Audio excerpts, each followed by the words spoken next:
I heard continually a lot of "you're too." I don't know if any of you have experienced the "you're too." You're too emotional. You're too high strung. You're too thin skinned. You're too edgy. You're too curious. You're too heady. You're too touchy, irritable, agitated, sensitive, hysterical, nervous, wound up, anxious. I mean, you name it. Reactive, moody, uptight, weird, negative, and fearful. That was just a few of them, and there are a lot more. However, I was born this way, and I really couldn't change the way I organically reacted. I mean, I was just a little child. And I soon came to see that really nobody would or wanted to accept me as I was. They all wanted me to be different and more in line with the societal definition for how someone should act, behave, and perform. Therefore, since others didn't accept me as I truly was and wanted me to be different, how could I accept myself as I truly was, right? And then I knew that I needed to be different somehow. And this gap, here I was, this is who I was, and here up here is who society wanted me to be. So the gap between who I was and who I knew I needed to try to be, which I could never be, became this tremendous suffering. And I think because others didn't accept me as I was, I had to be someone different. And this sense of not belonging or being accepted made me feel like an alien. It literally made me feel as if I had been dropped here from another planet and would never belong. I felt I didn't matter and that no one would ever care about me as I truly was. So, like some of you, because this is a creative field, creativity was always my innate channel. And from age 2, I did create incessantly. I created music, I created lyrics, and I created verses. They sort of flowed out of me with this fervor that I didn't even understand. But unfortunately, because in those days, everything that flowed out of me was so dark and desperate and trying to find answers to this sense of futility that like flowed freely through my body, I literally never felt comfortable sharing them with anyone for fear that they would think I was even more of a pariah than I already was thought to be. But unfortunately, humans are hardwired to be innately social creatures, right? Connection is our default state, and we are wired for this biological connection with others. And I desperately needed and wanted to belong. But because I didn't find acceptance or validation as I was, I needed to become that someone else to receive that acceptance and validation I so deeply craved. So, unlike some who might sort of choose isolation and kind of go into the shadows, I actually kind of did the opposite. I socially and physically tried in vain to be accepted by the socially acceptable, the popular crowd, and really never wanted to befriend those who were like me and wanted to actually be my friend. This really disabled me from ever developing authentic relationships and finding anyone who accepted me as who I was. I really anchored to sort of this phony ideal and always knew it to be incredibly shallow, but it was the only way I sort of aspired to be. And then 2, I anchored to perfectionism and pleasing others as my methods of setting myself apart. And very soon receiving gold star after gold star and being called sort of a good girl because I did everything everyone wanted from me became an addiction. It was my drug to enable myself to be seen in this challenging world and kind of respected by others. But as I later came to see, unfortunately, perfection ultimately only leads to a crash and burn. Because, as I now know, being human means being beautifully imperfect. And if we want to do anything of meaning in our lives, including product creation, which I've done now for, over 33 years, we need to step out of our comfort zone, take risks, and experience failures, which really aren't even failures, but incredible learnings. And I ultimately did suffer a massive breakdown in college when I experienced both academic and social failure which in my case, academic failure meant simply needing to get an extension on a paper. And the social was not getting into a sorority that I never should have wanted to be a member of in the first place, because the members were nothing like who I was. So I didn't truly experience what it meant to find true liberation in creativity until I met Doug. I met him when I was 19, and we formed our toy company, Melissa and Doug, when I was 22 and he was 24. And we always joke, he's a funny guy, which is really the antithesis of the existential nihilist. And he always says we formed a toy company out of wedlock, which we did. We were just dating. And it was just an accident, actually, that I started conceiving toys. I had never taken a design course, and surely never told anyone that my life ambition was to be a toy designer. In fact, I was going to be a lawyer, an international lawyer, no less, because it sounded more lofty. And I was as shocked as anyone when I began to see toys appear fully finished in my head and was able to turn them into tangible products. It was like incredible. In fact, it was the most profound revelation in my life. And to explain it, I'll share sort of an analogy.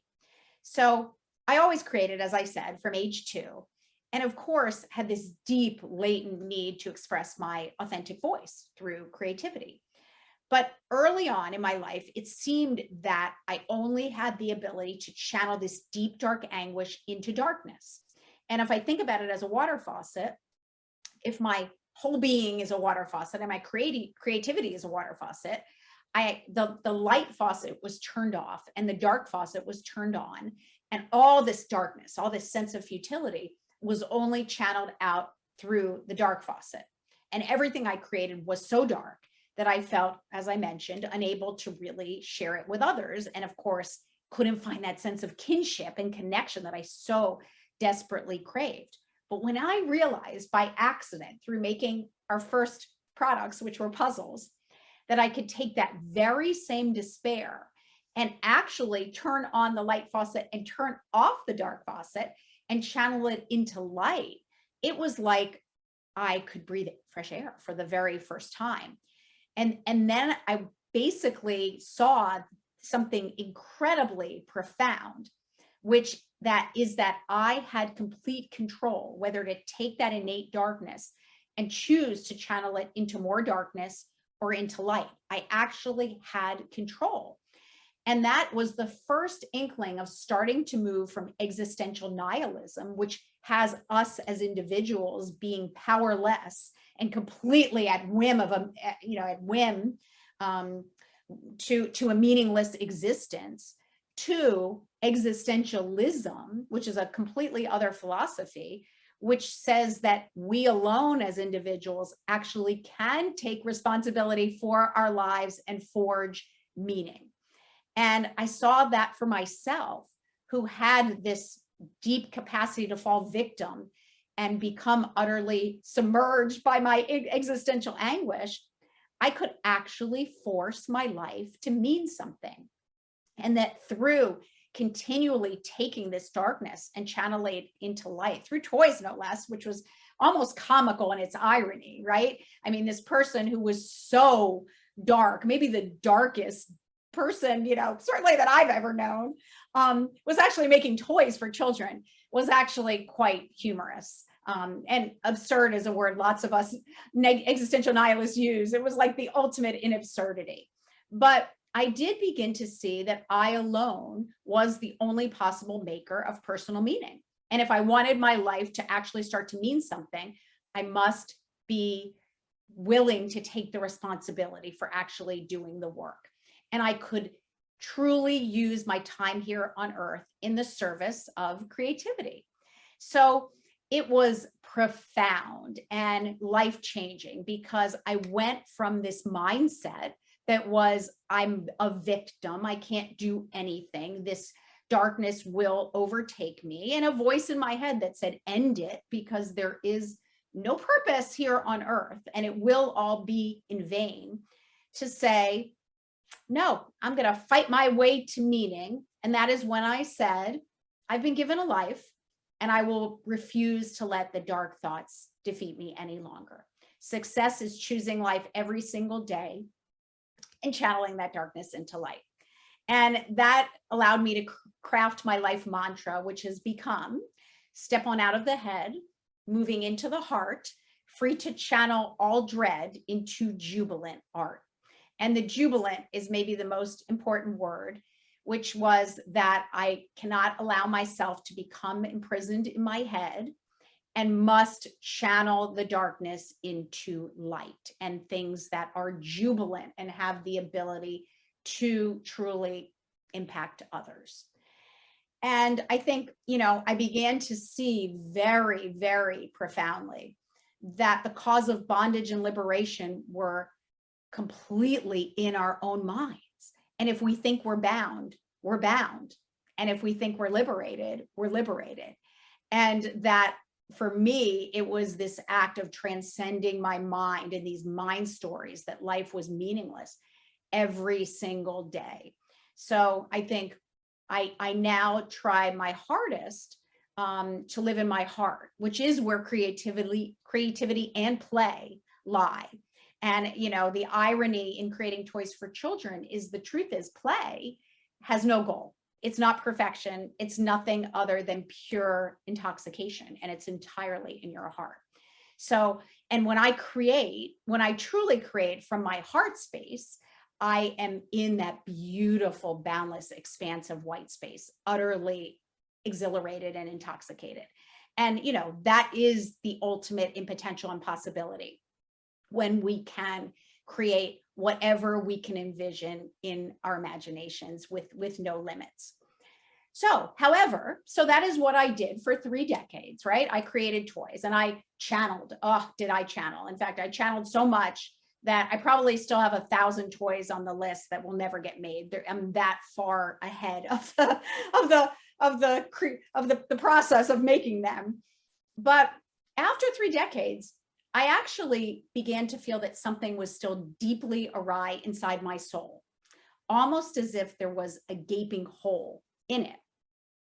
And I realized, although I was creating light, bright toys that had the potential to unleash a child's imagination, I had still never expressed who I truly was. So I gave you the analogy of the water faucet. And when I started making toys, I had effectively turned off the dark faucet and turned on the light faucet. And I was flowing light. But the truth was, I wasn't just light. In fact, it was darkness that birthed all that light. And and I was both light and dark. And my creativity was actually forged not just from darkness, as I had initially believed, but really from the entire spectrum of emotion. And I knew somehow that voice, that inner drumbeat of my authentic voice to be seen, started to get louder and louder. And I knew that I would never truly feel liberated until I had the courage to show folks that there actually was a lot of darkness behind that creativity, that light, bright creativity, and turn on both faucets. And simultaneously, because that's how things happen when you start to become aware and conscious, a few profound dots were connecting. And, one of my favorite podcasts, the host of it talked about this book, Man's Search for Meaning by Viktor Frankl. And I decided to read it again. It was right on my bookshelf. And, if you're not aware and conscious and you read something, it won't speak to you. But I started to become aware, read the book, and it literally, the second time reading, changed my life, because Viktor Frankl suffered from existential nihilism in the concentration camps and became an existentialist and founded a whole school of therapy called logotherapy and became an existential therapist counseling people how to find meaning in their lives. And it was like, oh my gosh, this is what I'm afflicted with. I had never known that. I was creating toys, but I had never taken a journey inward and really learned about myself. And then through researching existential angst or existential depression, I also came across another incredible man, Kazimierz Dabrowski, who's a Polish doctor and psychotherapist, who talked about folks who are highly existential have a heightened arousal of their central nervous system called overexcitabilities. And generally, those who experience existential depression and overexcitabilities tend to be extremely creative. And all of a sudden, I realized that I had a blurse, which is a curse and a blessing all in one. And that the reason I could create from this blank expanse of white space and write verses in my head and create toys was because I also had this cursed personality that made both the beauty and the pain of the world incredibly unbearable for me. So I think I went on the very podcast that introduced me to Viktor Frankl in a crazy alchemy of dots connecting, and shared that I am afflicted with this existential despair and hypersensitivities, which allow me to create. And I received just hundreds and hundreds of letters. And when I received those letters, I finally saw very clearly that I was not separate. I was not an alien. I wasn't alone, but actually there were so many others that also felt that sense of isolation. And I needed to show them that they had the capacity, the same capacity that I did, to turn their darkness into light.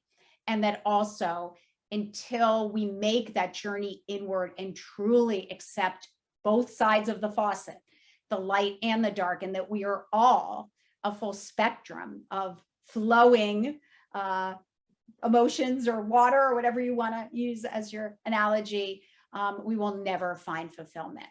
So now that I've experienced that true creative freedom and sort of I'm wholly channeling my authentic self, I'm dedicating the rest of my life to helping others who are still bound.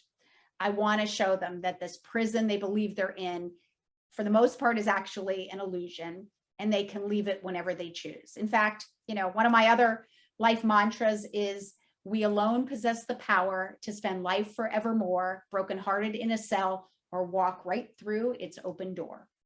And I truly believe that we all have a choice. I also believe that we all have our own unique form of self-expression. I believe we are all born with these beautiful, whether you call them, sometimes I call them seeds, sometimes I call them sparks, because seeds grow and sparks are kindled, but they're all in our soul. And some of us know what that is from the very beginning, but others of us, unfortunately, because of societal expectation and burdens and responsibilities, those seeds or those sparks kind of become depressed. They become weighted down by just the burden of life. But I think life's goal is to engage those innate forms of self-expression for the sake of serving others. That is the full circle. When we can take what's in here in our souls and kindle it to ignite a bonfire with others, that's when we will find that meaning we've been seeking. But if our thoughts get the best of us and take us down, we don't have a chance. So again, if we can step out of our heads and move into our hearts, it becomes possible. And I think our aim isn't, to keep the mind peaceful, but to sort of rise above or below the mind and realize that our soul is always peaceful.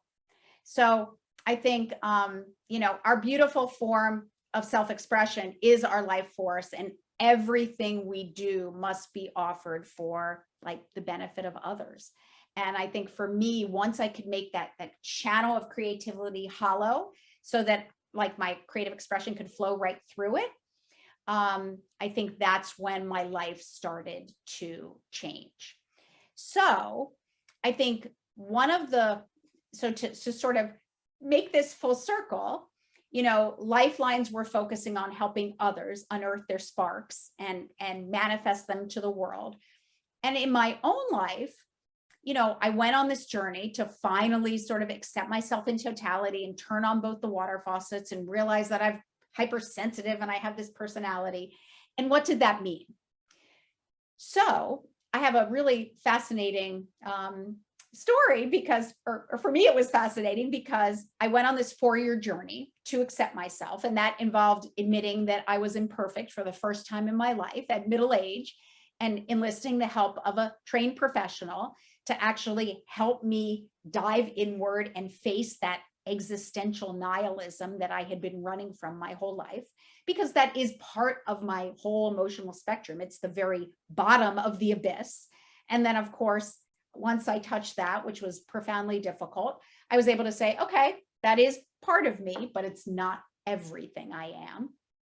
And I was really proud of myself. After 4 years, I came out of this journey and I felt the burden largely lift, because there was no hiding anymore, right? I was saying who I was showing who I wasn't pretending to be anything I wasn't. But one day, something kind of fascinating happened.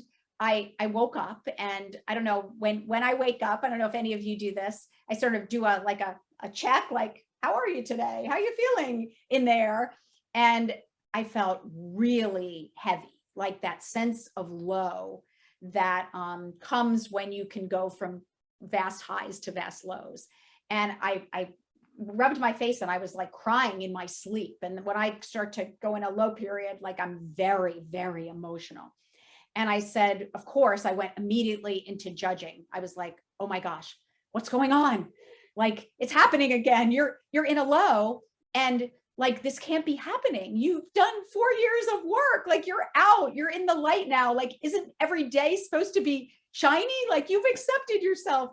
And I became in a panic loop, because I was like, oh my gosh, I can't be doing this. Like, it can't be happening again. And that day I was really unsettled, like, what's going on here? How long am I going to be here? And the next day I had my weekly therapy appointment, and I went in and I was like, I don't know what's going on here. Like, I'm in a low state and I'm never going to come out. What's going on? Like, I put in the effort. Now it's all supposed to be shiny. And, of course she started laughing, and I'm like, why are you laughing at me? That makes it even worse. And she was like, what did you think, Melissa? You accepted that you are a full spectrum of emotion, and you, even more than a lot of others, go really high and really low. So did you think it wasn't going to continue that way? I was like, yes, I thought I'd only be in the shiny side now. And of course, that was a long way of saying, I realized that I need something, because if I am going to accept myself in totality, and I realize that this something could really help support so many others too. Because if we do come to accept ourselves exactly as we are, which is a full spectrum of emotion, we're going to need something that helps us to keep coming back home to ourselves, that keeps grounding us in our lives right here, and doesn't, like, I have two tendencies. One, because I'm a white space creative, is to fly off like a balloon way up into that expanse of imagination and not want to come down, because it is beautiful up there. And when I'm up there, I don't want to eat, drink, sleep. I just want to create. But I do need to be down here, because it's unhealthy to be up there for like weeks at a time. And I do have 6 children and a lot of responsibilities here. So I need that gentle tug to bring me home to myself. And likewise, I can go really low really quickly, like in an instant, and potentially get lost in the dark abyss of despair. So I need both. I need both, something to bring me down and bring me up. And that became this practice. Because what I talked through, of course, with my therapist was like, well, how am I going to do this? And what is a holistic way that I can sort of help myself, my beacon, when I start to go into my head, fly off the rails? Because, you can't create 24/7. And I have to be able to be okay just being in myself. So that became this practice. And part of what we're working on right now is formalizing my own personal practice, which I've fondly called practice makes purpose. Because, the regular saying is practice makes perfect, which perfect is like a bad word. Perfect and balance are bad words in my vocabulary, because neither is human or attainable. So practice makes purpose, though, is my way of saying, I need to continually bring myself into my core, my heart, my soul, where everything is beautiful and where creativity lies, to continue realizing my purpose. And that practice is rather involved, but it's become sort of a framework now. And we are going out there, in the world and offering this as a tool, hopefully for others too, who, once you kind of accept yourself as being like a full spectrum, it's that beautiful ability to tether yourself to, or I like to say, step in your own shoes and really be okay as who you are. So I'd love to open it up now. I think, or actually, I'll say one more thing. To close, I keep coming back to the overriding mission that a life well lived is one in which we can find that power within to take responsibility for our actions and behavior and craft our life with intention.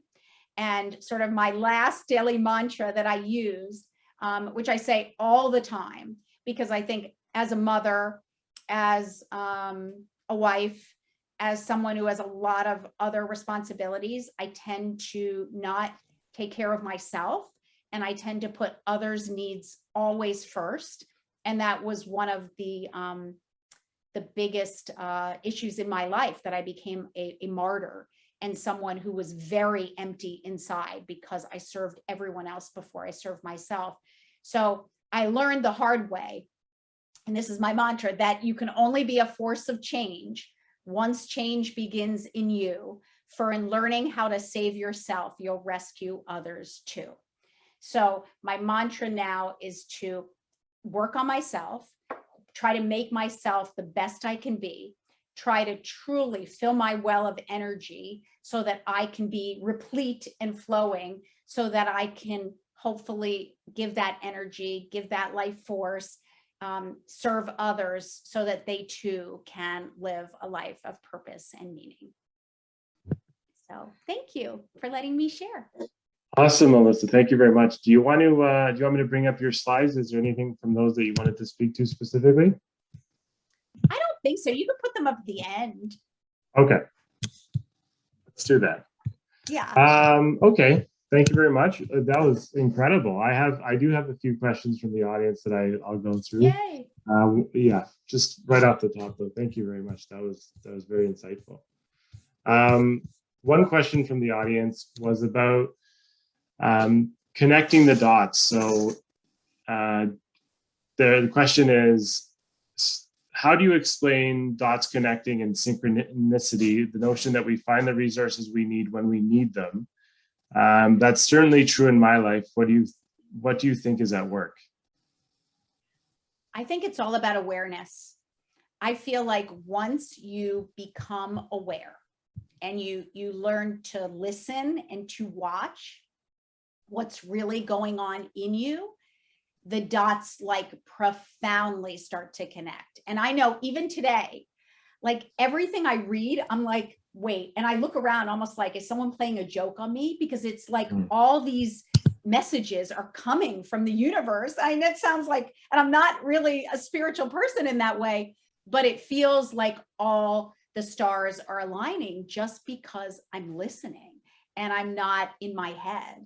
So I think the more you just become aware of that voice and that what is that cry of your soul? Because most of us know it once we're quiet enough to hear it. We just deny it our whole lives.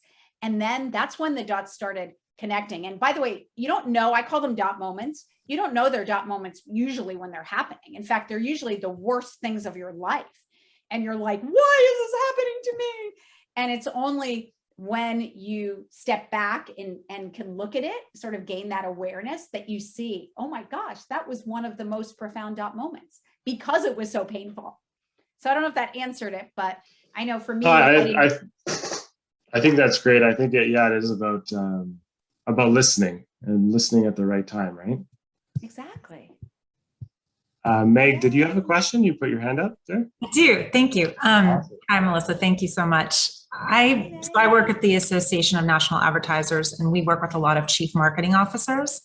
So I'm wondering, as an executive, what are your strategies for coping with stress and keeping your mental health healthy, and also those of your teams? Oh, yes, that is such a great question. So it is this practice. And literally the practice has, it's all a bunch of the letter E's. The first one is energy. And it's thinking about, like, I think of myself as a well. And most of my life, my well was empty. There was literally nothing in my well. And I was serving from an empty well. And it made me really bitter and angry and bereft. And most of my most angry verses are about serving from an empty well, though no one would have guessed it, because I tried to pretend I was selfless. And like that martyrdom when it comes to women, because we're taught like to serve and not to ever ask for anything. And it's this superhero, like I believed I was like a superhero, and the more I served, the more I would be anointed in like another life or something. So I think it starts with energy and learning self-care, which is so hard. So I think my practice, which it would take a long time to explain, but we can absolutely have more sessions, and I'd be thrilled to share it, because I'm sharing it on our community, you know, and we do it free, of course. So that, and then with others, it's brutal authenticity. The only way we can allow others to show the truth of who they are, it is by showing the truth of who we are. And the more leaders show that they too have mental health afflictions, or have balance issues, or have children issues, they show their humanity, the more we will make it okay for others to do it too. And I think one of the main reasons I'm coming out, because I've been the CEO, or I was the CEO of our company for over 20 years, is because I want people to know that you can have a mental health affliction and be an incredible employee, leader, mother, partner. Like, it's not either or. And it's not once you say you have something, up, there goes the career. You can't, I mean, I'm even a more effective employee, because part of my affliction is the need to create incessantly. So if you have an existential nihilist who is part of your team, you're going to be really prolifically creative, because they're going to like want to leave a legacy so desperately. So, I mean, I'm not laughing about that. It's true though. But I think the more honest we can be as leaders and show that, the more we'll allow folks to be who they are, and that will enable them to be more effective in their roles. Sorry, that was long-winded. No, that was great. There's another one actually that's an extension, I guess, of the question you just answered about connecting the dots. And the question really revolves around this idea of how do you keep up that how do you keep that awareness alive, especially when you're going through a difficult time, a hard time, sad time. Oh my gosh, that's my life story. So the second E, it's energy, and then it's equanimity. And equanimity is literally a life practice, and we should be learning it as preschoolers. And it's about 200 times every day that we need to do it. Equanimity is 2 steps. It's a practice, because as humans, guess what? We have egos, and by nature, we are reactive. When anything happens, we go right in our heads. And reactivity is the worst thing for any of us. Our dopamine surges, we say things we don't mean. We want to respond from our hearts, not react from our heads.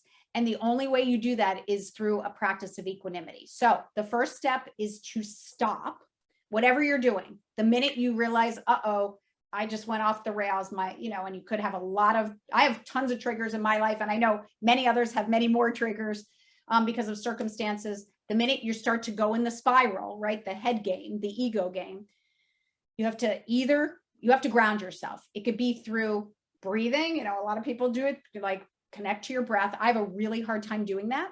I do it through sensory engagement. What does that mean? Well, I bring my tea. everywhere I go.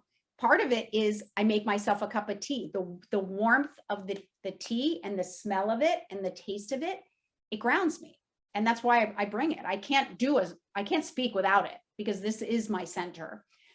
I smell something. I'll smell an essential oil or something that's just like a jolt that immediately gets you out of here into here. Sometimes I'll go on a quick nature walk, and just try to do the 5, 4, 3, 2, 1, 5 things you see, 4 things you hear, 3 things you smell, and it's just jolting yourself, or it's mindfulness in general. What is mindfulness in general? It's just anything you're doing. Don't be thinking, be doing it. If I'm walking, be actually feeling your feet on the ground walking. So mindfulness is the antidote to getting in your head. And then after you've become grounded, the practice of equanimity is actually learning to look at what's happening around you as a witness. Meaning, once you're grounded, you can say, what's going on here? Like, what am I doing? Why am I spiraling out of control? And you can begin to see what's going on. Say, I was triggered. You know what? When they said that to me, it made me feel like I needed to, react really angrily. And once you can have that equanimity to see it objectively, then you can respond from your intuitive heart. And that's when you don't respond from your ego, and you can choose what to do. Now, again, do we have that time, that luxury of time sometimes? No, but it's just being aware. Even if after it, you're like, there I was in my ego. I said things I didn't mean. Like, it starts with just the minute you're aware, you've changed the pattern because you're suddenly looked at it as a witness. So equanimity is a lifelong practice. It's the hardest thing to do because by nature, we're always going to become reactive. But the more I practice it, the more it becomes easier. And I take that breath now. When I'm about to react, I just take that breath, and my kids are like, what? I'm like, and I just try. And then I respond entirely differently when I take that moment. And they're looking at me like, you didn't fly off the handle. I'm like, nope, responding from here. I love that. Thanks, Melissa. I really like the idea of the sensory side of things, and maybe that's what breaks you out of a mental state. It does. It really does. Sanam, did you want to ask your question directly? Yes, hi. First of all, I love your session. Sorry. I just have a question. So, you talk about creativity and, how you became how you were always a creative person and a painter. I have kind of struggled with being creative. So I just wanted to know, so how can somebody who is not a creative person kind of like find something that they can, express themselves or, because I've always been compared to people who are creative or smart, and then less creative people are just, okay, you can just do stuff. You know what I mean? No offense, but yeah, that's kind of my question. I love that. And I intentionally we all have our unique form of self-expression. The reason I changed that from creativity to self-expression is because, unlike what some people say, I don't believe every one of us is creative. If you look at the definition for creative, it's about you take components and you reimagine them in an entirely different way. That I don't think everybody can do that. I have 6 children. A couple of them can absolutely not do that. So, but we all have a unique form of self-expression. And self-expression is anything that you do for pure joy. Anything. It could be talking to friends, comforting friends when they're sick. It could be working at a humane shelter and dealing with animals. Like, it's anything that connects you to your soul. And it doesn't have to be creative. That's just my form. I mean, so many people, my son, who's not at all creative, literally, I'm telling you, 0. I don't care what they say. He doesn't, but does he have forms of self-expression? Yes. He's like a rule follower, and he's telling everybody the rules, and he loves to sort of recite the rules for everybody. And that's like his form. He connects with people, and they become better rule followers because of him. And he loves nature. He loves like flowers and looking at sunsets and photographing nature, you know, so it's literal. He's not taking what he sees and transforming it into something new, but is he finding a connection and a form of self-expression? Of course. So I don't know if that makes it any easier, but what I would say, I do a lot of workshops on finding that spark and going back to that inner child. One thing I would do is go back to when you were a child and try to remember if there were things that you loved to do for nothing other than the feeling. That's one thing you can do. And the other is with awareness, start becoming aware of the things you do that make you feel really uplifted, whatever they are. Maybe it's cooking. I mean, a lot of folks I know, cooking is such a source of self-expression for them. And it might not even be creative cooking. It might be following a recipe, but they love it more than anything. So start looking at making lists of sort of what I loved as a child, what I love now, and finding the commonalities. Really think about, when I was doing that, what was it that brought me the joy? Was it the open-endedness? Was it just the end result? Was it serving it to others and getting their, feeling their joy at eating the food I cooked? And you can find that connection and then take that connection and continue to explore other things you can do that might elicit that same sense of joy. Does that help at all? Yes, thank you so much. Yeah. Thanks, Anna. No, I think that was great. It's really about changing the perspective from being creative and more looking at it from the expression point of view. I love that. I'm sure you get this one a lot, probably in every session you do. So it's my favorite toy. Is it? As an entrepreneur, creator, and inventor of all these incredible things, and as a parent of 6, just how do you balance it all, and do you have any advice for the rest of us who try to juggle family and work? Well, I said balance is really a bad word in my life. And so there is no such thing as balance. Do not let anybody convince you there is. And if you try to attain balance, you will feel like a loser your entire adult life. So what I say, it all comes back to being in your heart and being intentional. When I wasn't in my heart, I always felt I was letting everybody down. I was letting work down and I was letting my kids down. Like I felt I couldn't do anything right. And then I realized, Melissa, you love what you do. Like you want to be a working mother because work for you is this sense of soul validation that you need. So I decided that I was going to communicate to my kids how much I actually loved my job, because I saw so many women around me feeling such guilt over having to work, and in those days being out of the house working, that they communicated that guilt to their children. And I saw what it was doing to their kids, which was making them very ambivalent and confused about what they wanted to do with their lives if they're seeing their mothers so torn about having to work. So I thought, I'm going to own this. I'm going to tell them that it doesn't mean I don't love them less, but I have this other thing that's also like a child of mine that I love.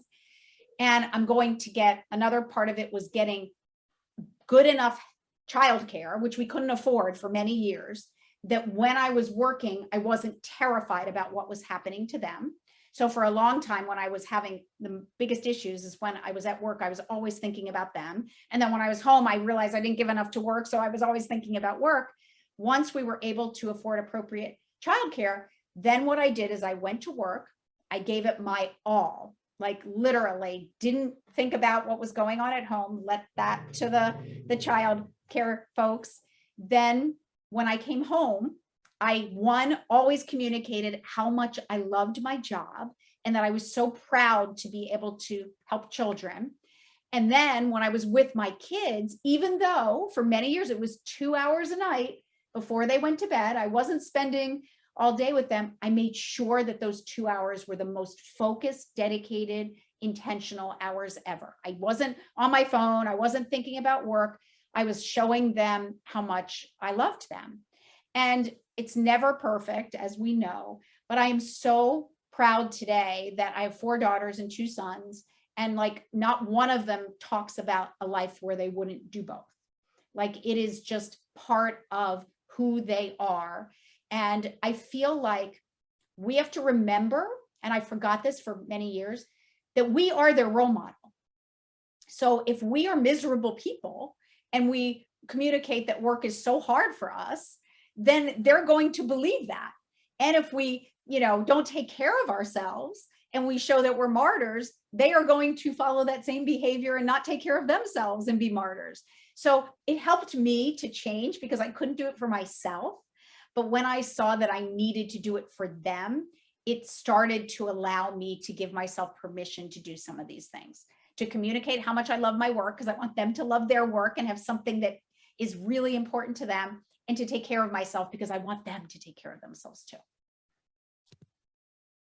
I love that. That really resonates with me a lot. Just being present and really focused on what you're supposed to be focused on in that moment, right? Yeah, exactly. Just LIfeLines. So LIfeLines is relatively new. You've already done so much and engaged the community in so many different ways. What's your vision and hope for what will LIfeLines become in the future?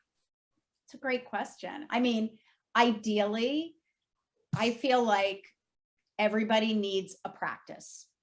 And for me, that practice starts as early as kids can use it. Because, we live only in the shiny side of the emotional spectrum. We live really resisting and denying anything that doesn't feel good. And that sets us up for so much despair later on. Because when you deny the truth of who you are and the truth that life will always have its ups and downs. I mean, no matter how long you're, coasting in the center, I mean, life inevitably brings with it all kinds of stuff, whether, it's someone breaking up with you or a move or a C on a paper. Like you're going to need these tools to weather the storm whenever it comes, right? Weather patterns have highs and lows. So my hope is that these tools that have finally helped me to ground myself in a holistic way can ultimately be expanded into schools and workplaces and corporations. We're starting with corporations, but we're going to go backward to children ultimately, and that everybody will have this practice that allows their life to really, realize its full potential and find this fulfillment that we're all truly seeking inside.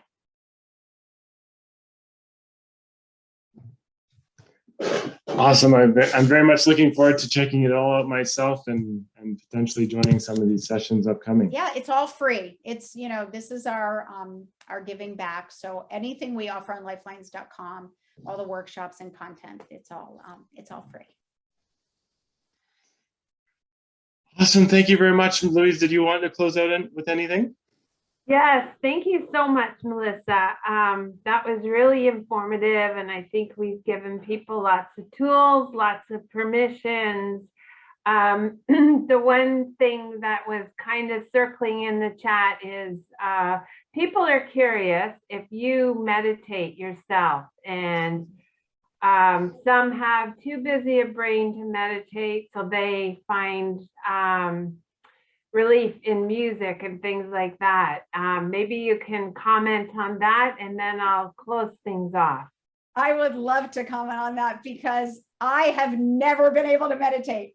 Good. I've been trying now for like 5 years, and once in a blue moon, I get there and it's magical. It's euphoric, but literally 99% of the time I can't, which is why even in talking about equanimity, it's all come to sensory engagement. And music, oh my gosh, music is my portal. And I believe anything you can do that just gets you in your heart is fine. So I do it through my senses all the time. I do it through going in nature for a walk. I do it through music. I do it through drinking tea. I do it through listening to something. I mean, you name it. It can absolutely be through sensory engagement. And the other thing is because I am all air, because I'm in my imagination, and it's like there's like a Ayurvedic word. I believe it's vata. I'm like all air. Breath didn't connote being here. Breath for me is out there. So I needed, the other thing I do, one last thing, is we have an exercise that is to find your hearthstone. And it's basically that place that you can have as a metaphor for grounding. And for me, it's not air at all. It's a tree. And I view my soul as the roots of the tree burrowing in my soul, and sort of the channels going up here, and like my arms are the limbs of the tree. So when I want to ground in just a visual and I don't have music or something, I think of the tree, and I just think of the roots, and I'm like, I'm coming back to those roots, which are tethering me to the earth and bringing me down here. So whatever that is, some folks have said it's a lake, or it's an, the still ocean. Like, to me, if you can create a metaphor for where your coming home place is, that can also be really helpful and be a substitute for like the meditation and the breath. Because I would sit there for an hour and I'd be like, I am just doing my to-do list over and over and over. Okay, well, this is our final mental health presentation for Mental Health Month in October. At NABS, your mental health is of paramount importance to us year-round. And I want to remind people to never hesitate to reach out to any of us. Confidentiality is assured. We have a circle of care waiting for you, customized to your unique circumstances to help you move forward with purpose and clarity. And now we have all the great resources from Melissa's LIfeLines. Today we witnessed there's something uniquely beautiful about a person that grows from their struggles and uses the lessons from their experiences to spread wisdom. At NABS, we don't care what you did or how far you fell. Be the example that shows others they can overcome that mountain too. As Melissa shared, practice makes purpose. Please join me in a round of applause and gratitude for Melissa taking the time to share her story with us today. Thank you all so much for being here. And if anyone wants to communicate directly, I'm Melissa Bernstein at lifelines.com. I'm more than happy to talk individually with you too. So please know you're not alone. And I promise if you can center yourself here, there is a lot of beauty in your soul. So it's just practicing to get yourself there. Great. Thank you very much. Thanks, everybody. Thanks so much, Melissa. Everybody. Have a great day. My pleasure.